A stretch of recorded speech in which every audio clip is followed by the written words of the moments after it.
At first, we are going to discuss about measurement of length. ഇവിടെ നമ്മൾ 3 devices ആണ് പരിചയപ്പെടാൻ പോകുന്നത്. ഏറ്റവും ടോപ്പിലായി കാണുന്നത് മീറ്റർ സ്കെയിൽ. മീറ്റർ സ്കെയിൽ നമുക്ക് വളരെ ഫെമിലിയർ ആണ്. A metre scale can be use to measure distance as small as 10⁻³ metre. Next, vernier callipers. നമ്മുടെ ലാബിലൊക്കെ യൂസ് ചെയ്യുന്ന ഒരു ഡിവൈസാണ്. Metre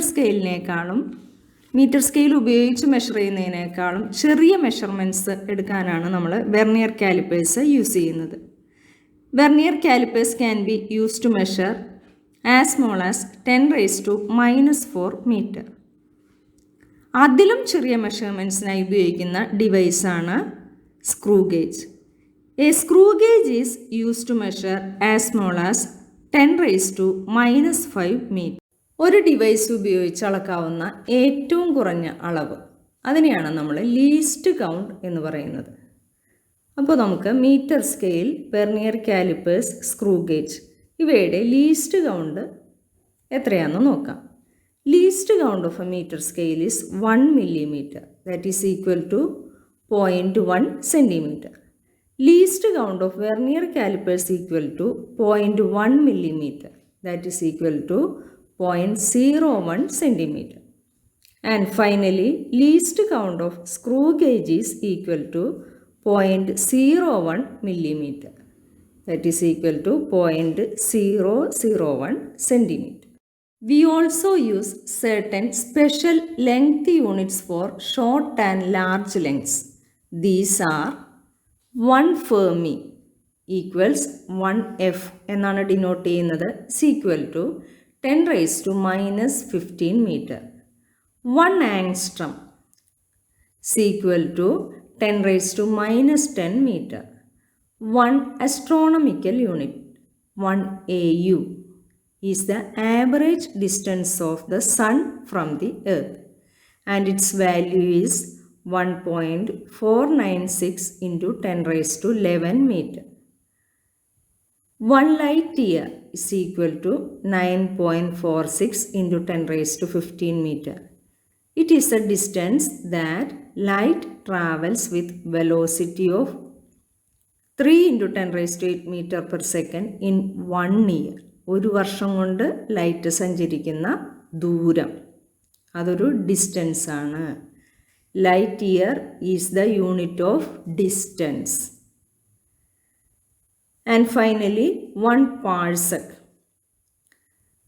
is equal to 3.08 into 10⁻16 meter.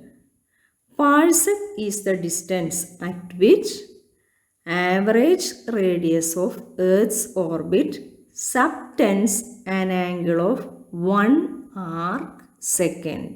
Next, we have to discuss the measurement of large distance. നമ്മൾ parallax മെത്തേഡിനെ കുറിച്ചാണ് next discuss ചെയ്യാൻ പോകുന്നത്. നമുക്ക് ഒരു far away planet P at a distance D from our 2 eyes, നമ്മുടെ 2 കണ്ണുകളിൽ നിന്നും ക്യാപിറ്റൽ D ഡിസ്റ്റൻസ് അകലെയുള്ള ഒരു പ്ലാനറ്റ്, അതാണ് നമ്മൾ അസ്യൂം ചെയ്യുന്നത്.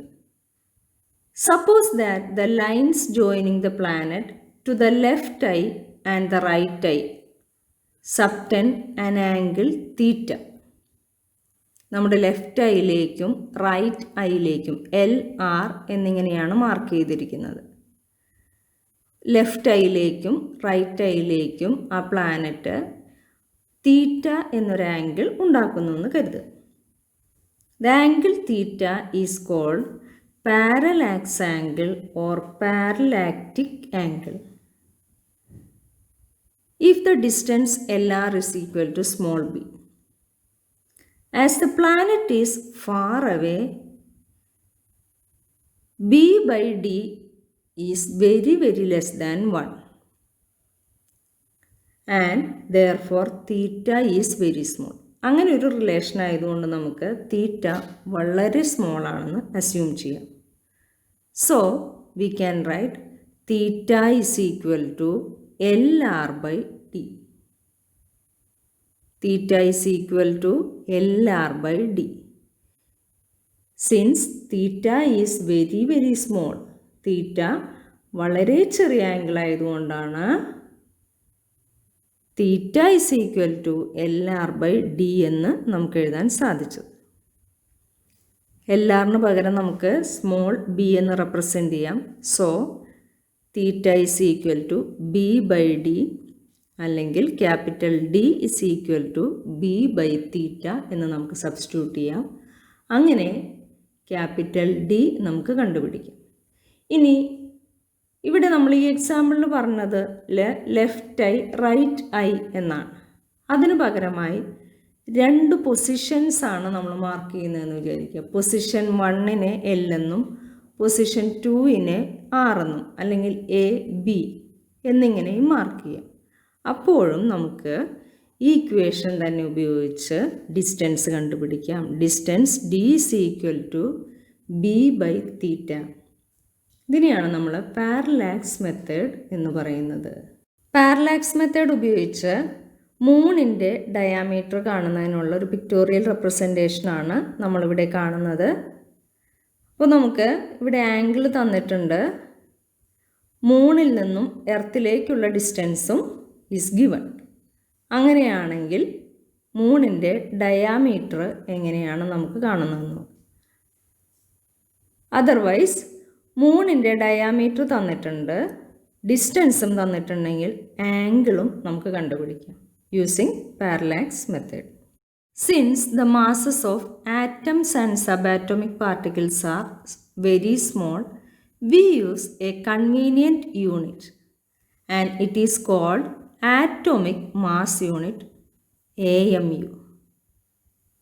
1 AMU is equal to 1.6605 into 10 raised to minus 24 gram. കിലോഗ്രാമിലാണ് express ചെയ്യുന്നതെങ്കിൽ it is 10 raised to minus 27 ആയിരിക്കും. The masses of proton and neutron are approximately 1 AMU. The mass of electron is about 0.0005 AMU. For the measurement of time, we need a clock. For this, we use an atomic standard of time.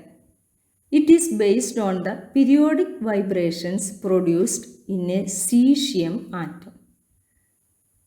This is the basis of a cesium clock. Sometimes it is called an atomic clock, used in national standards. National സ്റ്റാൻഡേർഡ്സിൽ ഉപയോഗിക്കുന്ന ഒരു caesium atomic ക്ലോക്കിൻ്റെ മോഡലാണ് നമ്മളിവിടെ കാണുന്നത്. Caesium atomic clocks are very accurate. The national standard of time interval second as well as frequency is maintained through 4 cesium atomic clocks. A cesium atomic clock is used at the National Physical Laboratory, New Delhi, to maintain the Indian standard of time. Okay.